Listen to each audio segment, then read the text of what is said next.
Hello नमस्ते दोस्तों, कैसे हो आप सभी। आई होप आप सभी बहुत अच्छे होंगे। आप सभी का स्वागत है हमारे यूट्यूब चैनल निमिजी नेट प्रो पे। दोस्तों आज मैं application of ICT in research के रिलेटेड जो भी प्रीवियस ईयर एग्जाम में क्वेश्चन आए हुए हैं उनको सॉल्व करेंगे। हमने कल की क्लास में इसी टॉपिक के रिलेटेड थ्योरी को देखा था। जिन्होंने कल की क्लास नहीं देखी पहले प्लीज़ वो कल की क्लास देख लें, तभी वो क्वेश्चन को आसानी से सॉल्व कर पाएंगे। इसी तरीके से हम सारे टॉपिक्स को कवर करेंगे। आप आने वाली सारी वीडियोस को ज़रूर देखना। इसके लिए आप हमारा चैनल निमिजी नेट प्रो ज़रूर सब्सक्राइब कर लीजिए और घंटी का बटन ज़रूर दबाइए ताकि आपको हमारी आने वाली वीडियोस का नोटिफिकेशन आसानी से मिल सके। दोस्तों एनटीए यूजीसी नेट एग्ज़ाम 2024 को देखते हुए हमने आप सभी के लिए एक स्पेशल सुपर बैच लॉन्च किया है, जिसमें पेपर फर्स्ट के रिलेटेड कंप्लीट स्टडी मटेरियल रहेगा। इस कोर्स में आपको क्या क्या मिलेगा। नंबर 1 पे ऑल 10 यूनिट स्टडी नोट्स रहेंगे जो हिंदी इंग्लिश में रहेंगे। नंबर 2 पे ऑल 10 यूनिट्स रिकॉर्डेड लेक्चर्स रहेंगे। नंबर 3 पे 2012 से दिसंबर 2023 तक all previous year question paper रहेंगे, वो विद आंसर टिक रहेंगे। नंबर 4 पे 2012 से 2023 तक यूनिट वाइज क्वेश्चन रहेंगे। नंबर 5 पे 2012 से 2023 तक टॉपिक वाइज क्वेश्चन रहेंगे और इसके साथ साथ आपको 5 फ्री बोनस भी दिए जाएंगे और इसके भी अलावा आपको 5 सुपर बोनस भी मिलेंगे। फुल इन्फॉर्मेशन आप जहां से रीड कर सकते हो और इसके लिए आप हमारा ऐप निमिजी नेट इंस्टॉल कर सकते हो। फुल डिटेल के लिए और किसी भी प्रॉब्लम के लिए आप हमसे व्हाट्सएप पे कांटेक्ट कर सकते हो। वीडियो डिस्क्रिप्शन बॉक्स में ऐप का लिंक और व्हाट्सएप कॉन्टैक्ट नंबर दिया हुआ है। थैंक यू दोस्तों। चलिए दोस्तों करते हैं क्लास को स्टार्ट और क्वेश्चन नंबर 1 देखते हैं। The scope for employing ICT support is relatively more in which of the following stage of research. ये क्या कह रहे हैं कि आईसीटी का जो प्रयोग है वो किन किन स्टेजेस में हम करते हैं रिसर्च में। तो देखिए हमने कल की क्लास में पढ़ा था कि जो आईसीटी है रिसर्च में उसका प्रयोग हम मुख्य 3 स्टेप्स में करते हैं। Pre data analysis and post data analysis. इसमें इसके बारे में आपको थोड़ा सा बता देते हैं। देखिए प्री में क्या होता है, जो डेटा को कलेक्ट करने से पहले हम रिसर्च में आईसीटी का प्रयोग करते हैं तो उसको हम प्री डेटा एनालिसिस कहते हैं। उसके बाद है डेटा एनालिसिस, मतलब कि डेटा को कलेक्ट कर लिया, ठीक है, कलेक्ट करने के बाद जो हम एनालिसिस कर रहे हैं उसको हम डेटा एनालिसिस कहते हैं। फिर थर्ड स्टेप है पोस्ट डेटा एनालिसिस। जब हमने डेटा को कलेक्ट भी कर लिया, एनालिसिस भी कर लिया, ठीक है, उसके बाद जब हम आईसीटी का प्रयोग करते हैं तो उसको हम पोस्ट डेटा एनालिसिस कहते हैं। जो रेफरेंसिंग और बिब्लियोग्राफी वगैरह में यूज़ किया जाता है। ऑप्शन देखते हैं, प्रॉब्लम फॉर्मुलेशन, हाइपोथेसिस मेकिंग, या फिर डेटा कलेक्शन, डेटा एनालिसिस, या फिर डेटा इंटरप्रेशन। हमने क्या पढ़ा है, डेटा कलेक्शन में हम यूज़ करते हैं और डेटा एनालिसिस में यूज़ करते हैं। इसका जो राइट आंसर है वो है ऑप्शन नंबर 3, मतलब कि सी और डी वो राइट हो जाएगा, data collection and data analysis. ये क्वेश्चन 24 सितंबर 2020 को आया था।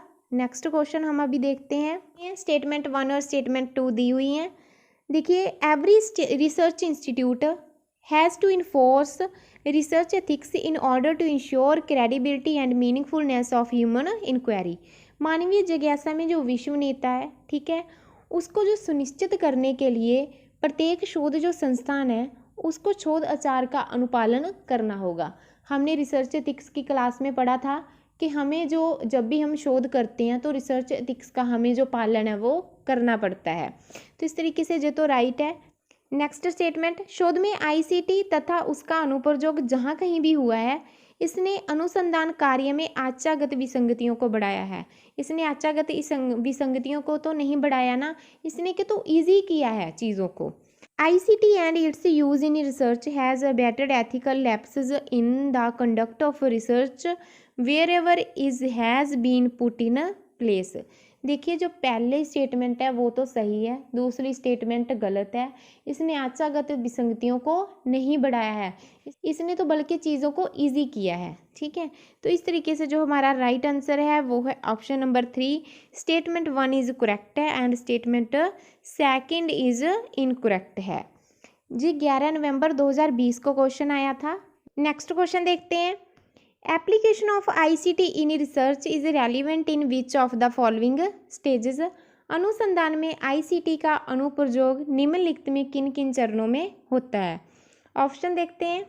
सर्वे of related studies, data collection in the field, next है data analysis, writing the thesis and next है इंडेक्सिंग द रेफरेंसेस। हमने क्या पढ़ा था, जब हम पहले सबसे डेटा कलेक्ट करने से पहले हम क्या करते हैं, रिव्यू ऑफ लिटरेचर करते हैं, मतलब सर्वे करते हैं हम अपने टॉपिक के रिलेटेड। ठीक है, तो इस तरीके से जे भी राइट हो जाएगा। फिर हम डेटा को एनालिसिस करते हैं, फिर हम इंडेक्सिंग एंड रेफरेंस में भी इसका यूज़ करते हैं। ठीक है, तो इस तरीके से जो हमारा राइट ऑप्शन है वो है ऑप्शन नंबर 2, जिसमें के 1, 3 एंड 5 आ जाएंगे। देखिए हमने पढ़ा था ना कि रिव्यू, सबसे पहले हम रिव्यू लिटरेचर करते हैं, सर्वे करते हैं। सर्वे में क्या करते हैं, जैसे हमारी भारत सरकार की कुछ वेबसाइट हैं, जैसे शोध गंगा और रिसर्च स्कॉलर हो गई, तो उसमें से हम अपने टॉपिक के रिलेटेड जो भी स्टडी कंटेंट है उसको हम फाइंड आउट करते हैं, फिर एनालिसिस करते हैं, देन हम देखते हैं कि हमने किस तरीके से इस टॉपिक पे रिसर्च करनी है। फिर देखिए डेटा को एनालिसिस करते हैं और फिर नेक्स्ट है इंडेक्सिंग द रेफरेंसेस, जो कि हम पोस्ट डेटा एनालिसिस में करते हैं। तो जी 12 नवंबर 2020 को क्वेश्चन आया था। नेक्स्ट क्वेश्चन देखते हैं। शोध में आईसीटी के गलत प्रयोग का क्या उदाहरण है, मतलब कि क्या एग्जाम्पल रहेगी उसकी। ऑप्शन देखते हैं। शोधकर्ता की ओर से तकनीकी चूक, आईसीटी संस्थानों का अपर्याप्त प्रावधान, नेक्स्ट है शोध नैतिकता का उल्लंघन, और नेक्स्ट है आईसीटी संस्थानों की तकनीकी विशेषज्ञता का अभाव। देखिए जब हम तकनीकी तौर से, टेक्निकल तौर से जब हम चीज़ों को नहीं जानते हैं, मतलब नहीं पहचानते हैं, तो उसमें ये गलत माना जाएगा। Absence of technical expertise of ICT resources. इस तरीके से जो इसका राइट आंसर हो जाएगा वो हो जाएगा ऑप्शन नंबर 4। ये 12 नवंबर 2020 को क्वेश्चन आया था। नेक्स्ट क्वेश्चन देखते हैं। ICT application in research most useful, किस में ज़्यादा यूजफुल है और for which of the following reasons. Option देखते हैं। For reducing the cost of research, for academic establishment, next है for enhancing scope of accessibility of research data, next option है for promoting dialogic interaction.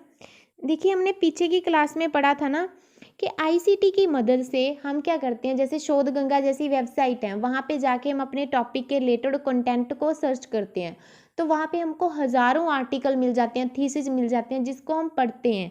पढ़ के analysis करके हम ये जान सकते हैं कि हमें किस तरीके से इस टॉपिक पे रिसर्च करनी है।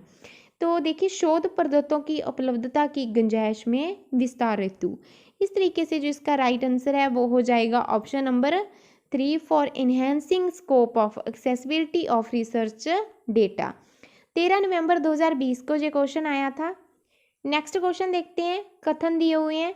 Data analysis in research being a technical job, research ethics does not matter. अनुसंधान में प्रदत्त विश्लेषण एक तकनीकी कार्य होने के कारण अनुसंधान आचार शास्त्र अधिक महत्वपूर्ण नहीं है। क्यों महत्वपूर्ण नहीं है, आपको क्या लगता है, महत्वपूर्ण है ना, हमने रिसर्च एथिक्स में पढ़ा था जी। नेक्स्ट देखते हैं। ICT is helpful almost all stages of research. अनुसंधान के लगभग प्रत्येक चरण में आईसीटी सहायक होता है। तो देखिए लगभग तो हर एक चरण में ही यूजफुल है ना, तो इस तरीके से जो राइट हो जाएगा। तो इस तरीके से जो इसका राइट आंसर है वो है option number 4। Statement 1 is false and statement 2 is true. 20 नवंबर 2021 को जो क्वेश्चन आया था। नेक्स्ट क्वेश्चन देखते हैं। Which among the following is a software for the analysis of qualitative data, मतलब कि गुणात्मक डेटा के विश्लेषण के लिए कौन सा सॉफ्टवेयर है इसमें से। ऑप्शन देखते हैं। SPSS, R, NVivo या फिर स्टेटा। इसका जो राइट आंसर है वो है ऑप्शन नंबर 3 NVivo का यूज़ है, जो हम गुणात्मक डेटा विश्लेषण के लिए हम करते हैं। कल की क्लास में हमने आपको बताया था कि क्वालिटेटिव डेटा और क्वांटिटेटिव डेटा में जब हम विश्लेषण करते हैं तो कौन कौन से सॉफ्टवेयर यूज़ करते हैं। तो कल की क्लास आप ज़रूर देखना, क्योंकि उसको देखने के बाद ही आपको ये क्वेश्चन ईजी लगेंगे। ये क्वेश्चन 30 नवंबर 2021 को आया था। नेक्स्ट क्वेश्चन देखते हैं। As per copyright laws fair use allow the limited use of copyright works for, मतलब कि कॉपीराइट के जो कानून हैं उनके अनुसार उचित उपयोग कॉपीराइट कार्यों के सीमित उपयोग की अनुमति देता है।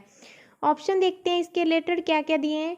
कमर्शियल यूज़ में है, या फिर एजुकेशनल पर्पज़ में, मेकिंग वीडियोज़ में, या फिर मेकिंग पेड ऑनलाइन कोर्सेज में। देखिए जो इसका जो राइट आंसर है वो है ऑप्शन नंबर 2। एजुकेशनल हमारा पर्पज़ है ना, उसमें हम कॉपीराइट चीज़ों को यूज़ कर सकते हैं, बट एक लिमिट में यूज़ कर सकते हैं। ठीक है, तो ये क्वेश्चन अक्टूबर 2022 को आया था। नेक्स्ट क्वेश्चन देखते हैं। ये क्वेश्चन ना काफ़ी इंपॉर्टेंट है क्योंकि ये 2023 में भी आया है, 2022 में भी आया है, तो इसको आप अच्छे से देख लेना। ये जो CC का चिन्ह है ये किसको दर्शाता है।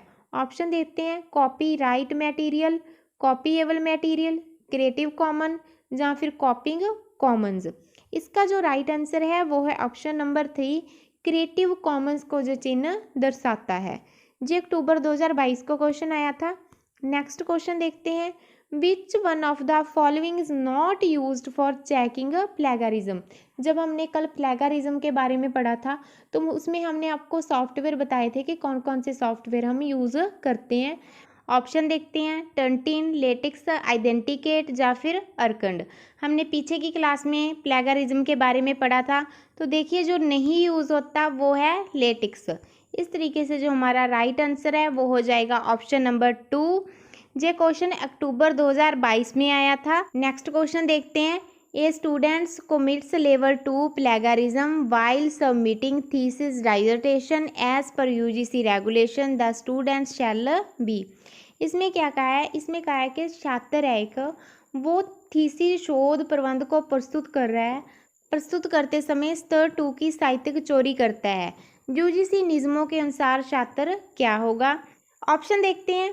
पहला ऑप्शन है, divided from submitting A revised script for a period of 1 year. 1 वर्ष की अवधि के लिए संशोधित स्क्रिप्ट प्रस्तुत करने से रोक दिया गया। ठीक है। नेक्स्ट ऑप्शन है, divided from submitting A revised script for a period of 6 month.